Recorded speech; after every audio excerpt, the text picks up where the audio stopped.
Hello Jolly Natex! For today's video, isa na namang iconic food tripa nang isi-share ko sa inyo dahil dito nga mahahanap nyo ang lumpiang sariwa na since 1942 pa yung recipe. And kahit nga hindi sila matunog sa social media, parati pa rin dinudumog at pinipilahan ng kanilang mga parokyano at kung taga Bacoor ka nga, malamang alam mo na to. Pero kung hindi pa, nandito nga pala tayo sa Aling Doray's Fresh Lumpia located dito mismo sa tabi ng Don Mariano Gomez Plaza, Evangelista Street, Bacoor, Cavite. Open sila dito everyday from 6 AM to 11 AM. Madali nyo nga lang ito makikita, bali yung landmark niya is itong St. Michael the Archangel Parish, tabing dagat, tapos lakad lang kayo ng konti, yun na mismo yun. So ayun Jolly Natex, ito na nga yung Aling Doray's lumpiang sariwa. So dinayo pa natin to dito sa may Bacoor, Cavite. And ayun, mag-aalas 7 na. So mamaya dadagsay na daw to pagkatapos nung simba. Ito yung Poblacion Barangay Hall. And dito lang sila. So tara. Meron silang toge, tas ito yung pinakaubod. Tas ito yung mixture nila ng siguro paminta or secret. Ano yan? Mani. Mani. Yeah. Pero may ano yan, may pepper din. Mani, asukal lang siya. Mani, asukal lang daw to. Itsurang pepper pero. Sinangag kasi yung mani. Sinangag na mani at asukal combination. Tapos okoy and lumpiang toge po. Lumpiang toge. Ganito rin siya pero may kamote. Okay. Yun guys, so solid. Mga abot tayo. Marami po yan, dalawang planggana po pag Sunday. Ito yung 1944 pa po. Sabi 42. 1942. Okay. Yes. Tayo, masa tayo? Sarap. Tapos ito yung ano, bawang, sili, tubig. Ayan. Tapos ito yung secret sauce nila. Tikman natin mamaya. Ayan. Yan na guys. Titikman na natin to.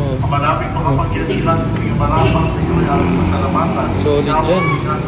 Kaya Jolly Natex, tikman na natin tong Aling Doray's Fresh Lumpia.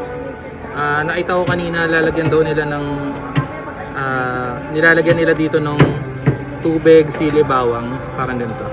Mixture po siya.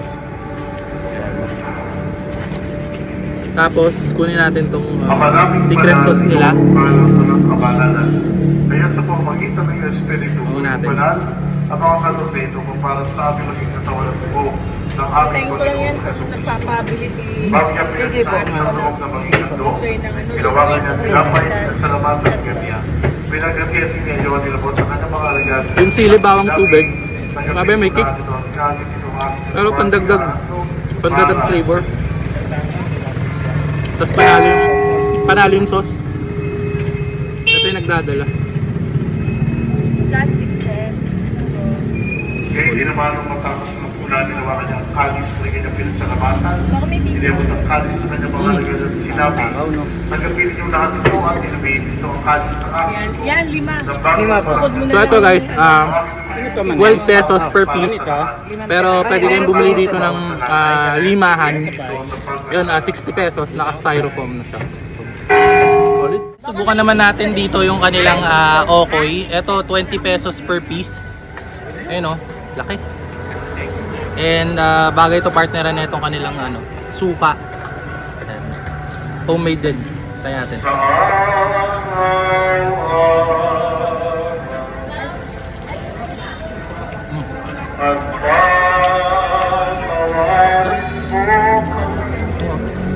May tokwa.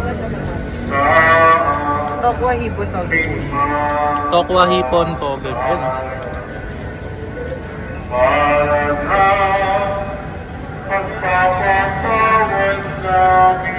Naman nating subukan tong kanilang lumpiang toge. So same din, 12 pesos. Mainit-init pa oh. Ayun oh. Ay. Same thing, partner niya yung homemade nilang supa. Masarap to, yung timpla.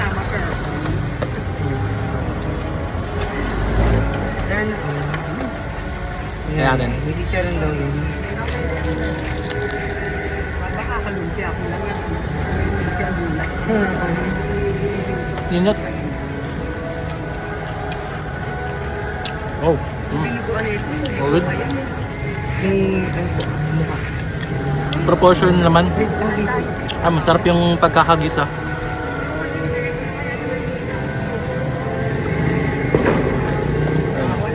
Kapag Bawal na. So guys, ayun, tapos na tayo mag food trip. Grabe, sobrang nabusog ako. Bigat sa tiyan, lalo na nung lumpiang sariwa nila. So kung gusto nyo ito matry, open sila dito from 6 AM to 11 AM. Pero usually 10 AM pa lang sold out na sila. Lalo na pag labas ng mga nagmimisa dito sa St. Michael Church. So ayun, agahan nyo na lang kung gusto nyo matry ito. Pwede sila dito for take out, dine in. Kita nyo naman daming kumakain din dito. So yun, solid to. So until our next food trip, Jolly Natics, kita-kits tayo. Thank you.